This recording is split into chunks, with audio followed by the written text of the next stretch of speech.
Hey, welcome to the process. My name is Dr. John Bush. This is guess I got Snap Report weeks 1 to 8. This is again my process. This is something you get to see. This is part of my data stream that I use to consider lineups and other kinds of fantasy football decisions, in this case for week 9. Chasing the volume is a heuristical rule of thumb that seems to make kind of good sense. It's a starting point. It's not the end. It's not the beginning. It's just kind of along the way as you're thinking about the games and kind of how you should approach your lineups and whatnot. You've got to be efficient in your lineups. Uh, Draft, you spend so much time on that, at least you should, and you need to put effort into your lineup decisions. Uh, and I think that's the art that comes in. There's a mixture of the science and the art and how to use this data. Uh, and it's always shifting for me as I go through, and something will happen and okay, I need to do this or need to emphasize that. It is always a process. You're cooking your gumbo and you add a little bit of this, a little bit of that. You're just trying to get better. And that's the journey that I think everybody should be on. And I think if you kind of keep it there, you'll be a little bit better at kind of having a kind of a steady approach versus ping ponging around and whatever the latest tweet is, you're going nuts and it's just knee jerk and you're doing this and you're dropping that and why did I do that? Why did I do this? Again, the diary concept. Why are you making these decisions?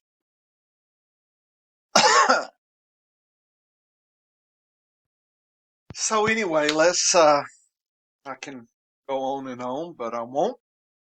Let's turn to first part of my snaps report, and I follow something I call efficiency of teams. You've got to understand a team in its entirety. People judge by win loss, judge by points scored, that kind of thing. I like to combine points on the scoreboard per second of offensive activity. So points per second. And I also like to consider yards per game. Uh, More yards, probably fantasy goodness happens, right? And if you have a ratio of those two, I'm calling that efficiency of yards versus points per second. And I think that gives you a view of each team, at least in a total way. And then you can then go into the positions and use how they're used, and then, of course, players in the pecking order of players. So it's a top down kind of approach. So the last 3 weeks of team efficiency, Dallas, Seattle, Atlanta, Minnesota, and KC are the top teams. I color coded it for you there. Efficiency last 3 games. And the bottom tier is the Rams, Tampa Bay, Miami, Pittsburgh, and Detroit. So just be aware. Doesn't mean there can't be good players here, or doesn't mean there can't be poor players there. It's just kind of a way to begin your thinking. Okay? You can delay thinking and look at the data, you'll probably make a better decision. If you use one point last week, whatever, you'll tend to make less good decisions. And again, diary allows you to check that, right? A lot of people, oh yeah, I do good. Do you really? You know, what's your diary say? Of course, at the end of the season, we rate of return. If I invested 100 and won 110, I made money. Okay. If I lost $10, I lost money. That's one way to kind of count your chips, as it were. So I'm a good player, but I lost money. Ooh, okay. So, well, what about if you get lucky, right? So remember, when you do good things, you think it's your skill. When things don't go well, you blame bad luck, even though it's still your decision. So don't fool yourself that way. Keep that diary. So I like to invest in players from the top team and probably tend to move away from players in the bottom team, but not all players. It's not an either or. If we plot this compared to average last 3 weeks, here are the top 5 teams, here are the bottom teams. So there's some issues here and there's some goodness up here. So just kind of think about that and see if that can help you at least frame ties and lineups or that kind of thing, right? What about home versus away? We've got 7 weeks of data, and you're saying, oh, that's a lot. No, that's really not, but that's all we got. So I wanted to look at home and away efficiency teams, and again, I think it gives us some thoughts. So long story short, I looked at each team, calculated their efficiency, points per second versus yards per game, home versus away, and of course I color coded that. I converted that to a scale of the best efficiency is 100, the worst is 0, and did the way the same way. And so now, instead of 0.0000508, it's like, well, what does all that mean? It's 100%. Oh, okay, that's good. Yep, 100's good. And then how did, for instance, Detroit really good at home, really not good away? Oh, that's a skew. That would be something that would really, I'd really want to think about. Do I want to play Detroit players in away games? Wow, I'd be hard pressed to do it. Doesn't mean I won't, but at least I'm not going to be too surprised I get burned. So the top teams that are, if I look at the home and away ratio, Detroit and Indianapolis, hands down, are so skewed to home. And the opposite, teams that actually do better away from home. That's strange, right? Denver, Jacksonville are those two that are extreme. You want to play them on the road. And if you plot that, here's the show the extreme of Detroit, Indianapolis, and there's Denver and Jacksonville down there. So just consider this is again can help break ties for things. Uh, if it seems that I'm very deliberate and slow and thoughtful, yeah, I am. Okay, and not trying to bang on pans and jump up and down. I know this and you don't. I know this. And everybody else sucks. Yeah, that's the Twitter world. That's the extremes. That's knee jerk. That's the system one fight or flight thinking that will burn your butt over a long period of time. Okay. So we then move on to positional usage measured by snaps.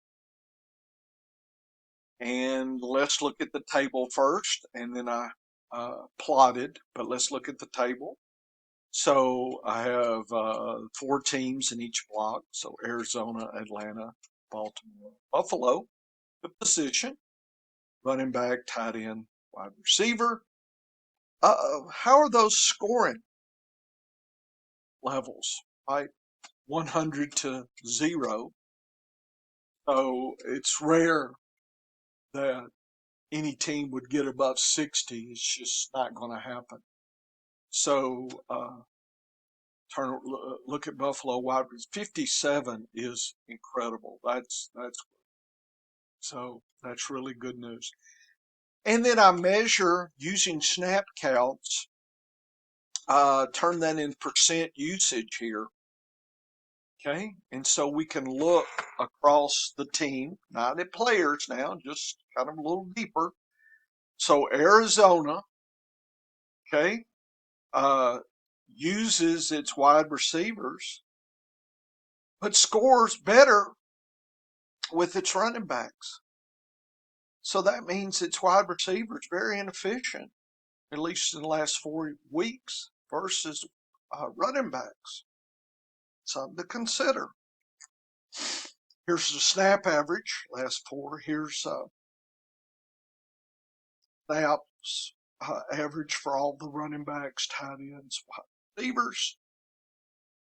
And here's the last 4 weeks versus the first 4 weeks differences. So tight end has really gone up. Zach Ertz has really been putting it on the last 3 or 4 weeks. Look at those snap counts. And others, but mainly Ertz.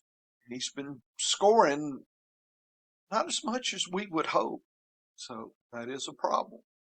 And you can then follow the rest of those. And we're looking for mismatches. We're looking for inefficiencies just to see what's what. And Atlanta running backs and wide receivers are about tied. In fact, tight ends are pretty close. Kind of a very almost uniform scoring. I mean, there's a little difference here, but look at the usage.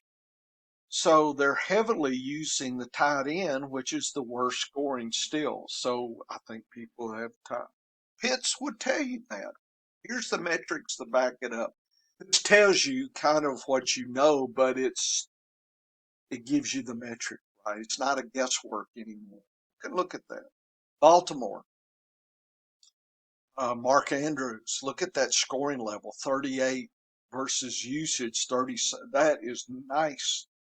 Look at the sadness that is the wide receivers. Poorest scoring, but highest use. That is very inefficient. So that tells you something about the wide receivers on that team. Buffalo, highly used wide receivers and highly scoring. Okay. Tight end, doesn't score a lot, second use. So that's inefficient there. Running backs, pretty good scoring, least use. So they're a little bit pretty efficient too. Buffalo's not doing too bad. It's just Knox is not getting it for us. And if you look at the difference in snack counts, that has declined. So that's, we're hoping things will turn around. You can certainly monitor that. And if you plot that, you can look at the plot of scoring. You can see in Arizona, the running backs are scoring. Tight ends are the lowest, and wide receivers are in between the two. But look at the usage. And you see this gap here? That shows you it's highly inefficient. I don't like to see that. Okay, smaller gap, more efficient. Okay, look at Buffalo, almost on top of each other. High inefficiency. Tight ends, big inefficiency. So you can just get a thumbnail view just looking at this graph. Okay, so you're saying, should I memorize this? Well, you should look at it enough that it starts becoming familiar week after week. Okay, that's the whole point. I make design these figures, so this kind of information kind of sticks a little bit. It's good, kind of tells me, uh, what the state of the team is. But you think that's important to know? Check your diary. Put in your diary. Maybe this is useless information. You need to know that. Don't listen to me next year if your diary says you're not. It's just a waste of your time if it's not working. I mean, it worked for me. I love this. Okay, so you can look at that, and then you can go through all the teams and look at the different proportions, different uh, interactions, efficiencies. You should be able to pick up a lot of really key information. You're not going to find that on Twitter. And I don't even know if anybody's doing this with me. I don't know. I don't have time to go hunt either. Okay. Whatever site you're paying for is working for you, go for it. But I I think there's enough free data out here. If you put your efforts to it, you can make your own journey and learn yourself, right? So I'm trying to teach you how to fish, not just, give you fish. That makes you dependent. So I would love for you to become more of a fantasy football scholar, not not just a follower here. Anyway, take a look at this, go through it slowly, give yourself some time, okay, and you can go through that. Okay, in the next block of material, I'll take you through a couple examples. Player snaps and their scoring levels. Now we got down to player. So we did team efficiency, home away splits, positional interactions within teams, efficiencies, inefficiencies, what's working, what's not. And now we're to the player levels.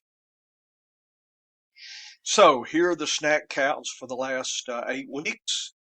Here's the scoring levels. So running back wise, and this could get a little funky. Look at the rookie there, 50%, but he really has only had a little bit of time to even get going. So here's what, if I'm a dynasty player, that intrigues me a little bit. Okay. So this is where I make these notes for dynasty kind of situations.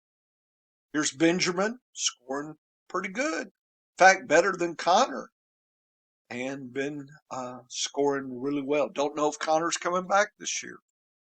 Okay, if he comes back, then Connor tends to be the target, the snap hog. You can take a look at this. Here's the average snaps. Look at Zach Ertz, really been picking it up, and he's the only tight end right here scoring. Marquise Brown was really good, and he's gone. So Hopkins is right in. Look at that, 69. That is sweet. Rondale Moore's worth your time. Uh, Dortch, he's kind of been hit or miss. I don't know how you can trust him. Green's in and out, not scoring a lot here. So right away, you can see who is producing, who's getting snaps, how is that all working.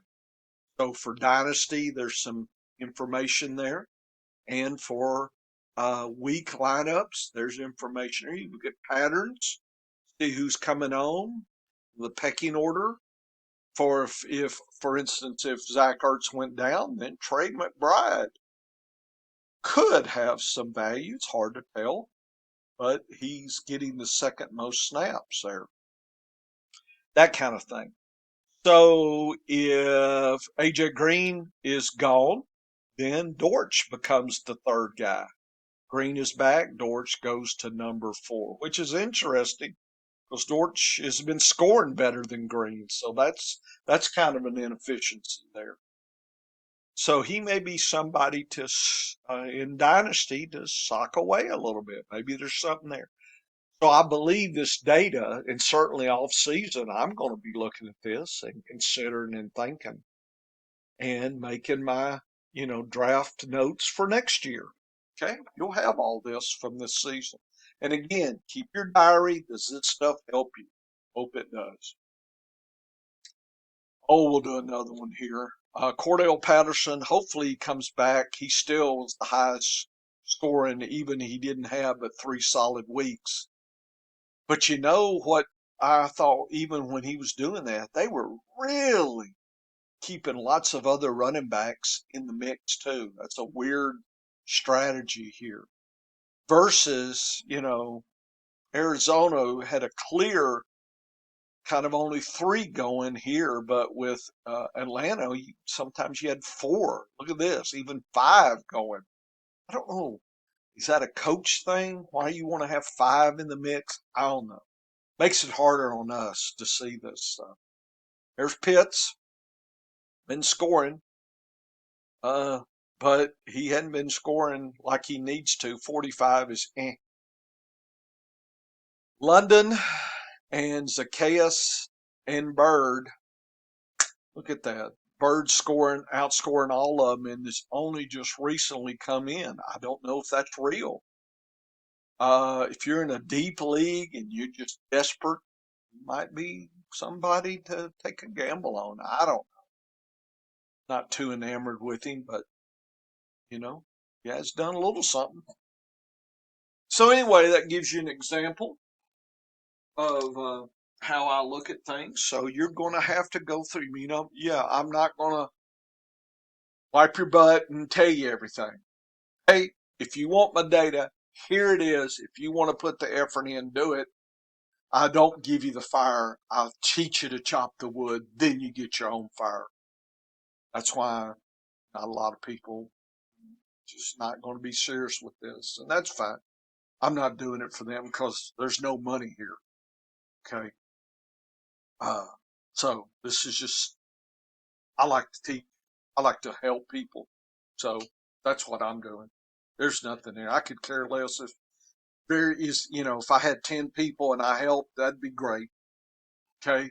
I could care less being on Twitter and followers and all this other horse hockey there. Could care less. I'm not doing it for that. Okay. A lot of those people on Twitter, they're desperate. None of my business. Okay.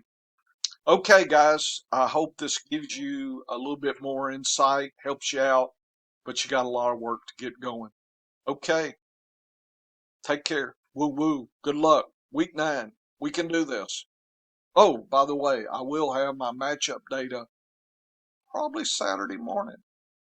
You'll want to see that as well. Combining the snaps, efficiency with the Vegas, the DAPS, my game analysis. It's all a sweet little gumbo for you.